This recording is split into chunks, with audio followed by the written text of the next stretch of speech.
look at this. Channel 7 News wanted to do a story on if anybody lost unvaccinated loved ones since the COVID-19 vaccine has been available. But they were flooded with comments about people who have lost loved ones that were vaccinated. Lost a 39 and 28-year-old friend to their booster shots. Friend's 19-year-old daughter had massive blood clots in her lungs after her shot. Someone who was fully vaccinated always wore their mask. Passed away. My dad was hospitalized the day after his second dose, had a fever and fluid on his lungs. He's back in the hospital now with COVID. My dad flatlined after his second dose of Moderna. VA gave my father-in-law his third booster. He's wobbly and slurring his words. It's like a toddler again. My kids lost their father after the jab. My dad passed away 3 months after his second shot.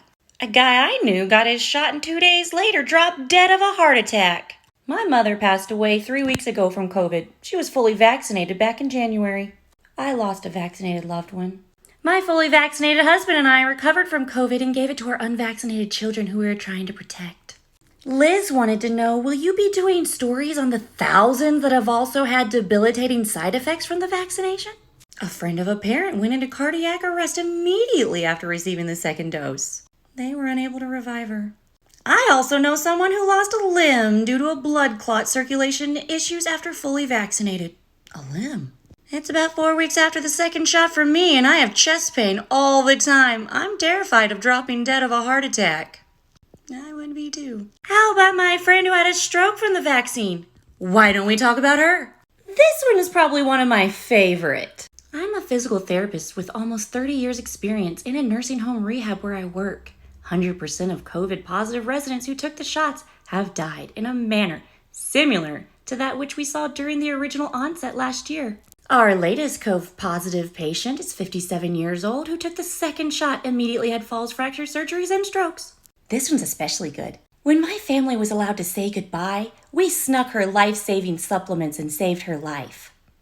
Because they weren't giving her life-saving supplements. Lost my mom 10 days after she got her second Pfizer jab. She couldn't swallow or talk correctly. The very next day was hospitalized. Basically never woke up again. So when is the story on bad vaccine reactions going to air? That's a good question, but we have some more comments. My parents' neighbor woke up the next morning after the shot suddenly completely deaf. He's now permanently deaf. Our rabbi's mentor was forced to take the vaccine because it became their policy. Even though he refused, he developed paralysis in one arm. Second shot, he developed completely progressive paralysis and died. These people are real. Their deaths are real, and they need to count for something.